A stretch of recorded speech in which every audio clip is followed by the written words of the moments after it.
I'm going to be doing 3 books. I'm doing a book review videos on 3 books, and the first two I'm going to show you are historical fiction, and they're both about royalty, and the second one is about Elizabeth and Philip. That's the Queen of England and her husband, and that one's not that one isn't historical fiction, but it's an historical book. So this one I'm going to show you now. The first 2 books I'm going to show you is if you've ever have read Philippa Gregory books. They're basically like the same kind of thing, except instead her books are usually about like around the time period of Henry VIII, and these ones aren't. They're about the rivalry between the Lancasters and the Yorks to get the British throne. And this one, this isn't like a series of books. It doesn't say like you have to read one first or the other one. But I read this one first because this one was like the one she wrote first. It's not like the characters in both of these books are all different, so it's not like if you read one you're gonna get confused if you don't read the other one. This one is called A Rose for the Crown. It's by Anne Easter Smith, and this is what it looks like. It's a big book. It has 632 pages in it, and mostly in the back of the book it's like some questions. It's like a reader's guide. There's a glossary. There's author's notes, and there's a bibliography. I don't know how you say that word. And the one thing I want to tell you is it's like the same thing as Philippa Gregory's, where each chapter tells you the dates, and then some chapters tells you the dates and like what season it is. And the one thing it has in the book, like the glossary is different. The glossary is different because Philippa Gregory I don't think has a glossary in the back of her book. The one thing that's different is in this book, in case you get confused, because there are a lot of different characters in this book. In each one of these books I'm going to show you, they do have a dramatis, what's that thing called again? Dramatis persona. And it goes through each one of the characters. It says, this is this person, and this is why they're related. And it's based on, like, their families. And this one is about this girl named Kate. And it's basically this girl named Kate, and it's basically this whole book is about she's a small farm village girl. Her family's really poor and everything, and what happens is she gets put into this, like, one of their cousins that's really rich or really wealthy house, and her and this one, the reason why she's put into this house is obviously because her family wants her to have a better life than just being a farmer's wife and stuff. But also because their daughter, Anne, actually, needs help, like, socializing and stuff. And that's what happens. And she has, Anne has this mean mother and treats this girl, Kate, like crap. And basically, it's about how she becomes enthralled with the King of England. And the King of England in this book is King Richard III. And what happens is her... Now, this one I liked a lot better, because in this first one, it was... First she gets married to this old guy. And he dies, like, after a few months of them being together, being married. And then she gets married to this guy named George. And George is like, I don't know, I think he's like a sir or a knight or something to the king. And for all the times they've been together, he hasn't really been romantically involved with her. And then finally she finds out why. And it's not what you think. It's something really weird. I mean, it's not weird now, but back in the day it was weird and stuff. And what happens is he wasn't King Richard III yet. He was just the Duke of whatever, and then he was Richard. I think he was like the Duke of Gloucester or something. And Richard comes enthralled with Kate, and they start having this like love affair together. And they have children, and what she wants is she doesn't want people to know that she had this affair with the king when he becomes king. So she doesn't want to be acknowledged. So it's basically like she's just keeping this a secret. Like, not a lot of people know that these 3 kids she had are the king's and they're illegitimate and stuff like that. So that's basically what it is. But what happens is the king obviously ends up marrying a different woman.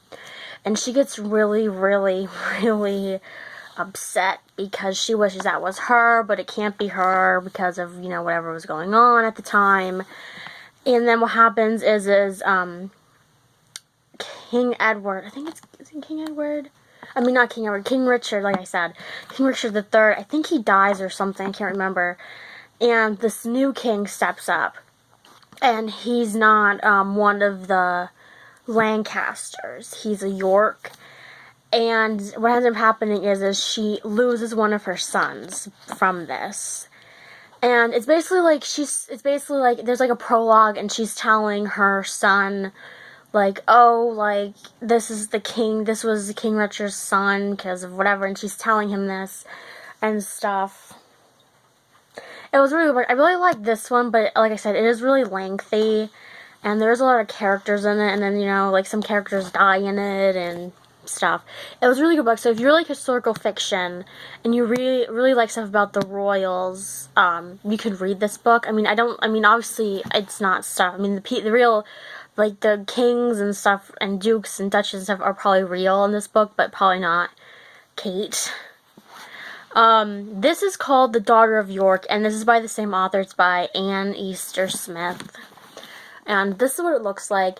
And this book takes place earlier than the first one. And like I said, I read A Rose for Christmas. A Rose for the Crown, because that was the first one she wrote. So this takes place before Richard III. And this one is about a Lancaster king, I think. And it's basically the same thing. It's like this battle between, there's like wars in it and stuff. And it's basically the same thing. But this one is really, I didn't really like this one. This is about this king. I mean, this is about Edward, the King of England. I don't know what Edward it was. And, so like that. And King Edward's son, I think, is like related to this woman. And her name is Margaret. And what happens basically for like half of the book, it's every time she complains about how every time this king, her cousin, I don't know if it's a cousin or a brother, I can't remember, tries to get her a suit or like somebody to marry, something ends up slipping through. And what's really bad is it just slips through. And then what happens is she finally does marry eventually. In the book, that's like half the book, is she complains every time. She's, oh, like, my sisters are married, and my sister's having kids, and my brother's married, and everything. You always find all these people for my sisters and my brother, except for me. And she like whines kind of like in the book because of this. And then what happens is she ends up, getting married to this guy that she really doesn't want to get married to. It's the Duke of Burgundy. And I think the only reason why she had to marry him was because they wanted relations between the Duke of Burgundy and this other person to be okay. So that's why she got married and had to marry the Duke of Burgundy. And what ends up happening is she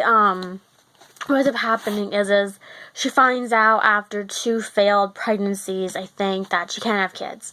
So basically, again, she ends up, she doesn't really, like, complain about it, but she's just really depressed about it, and I get that, because I know that's, like, a thing that you don't want to happen.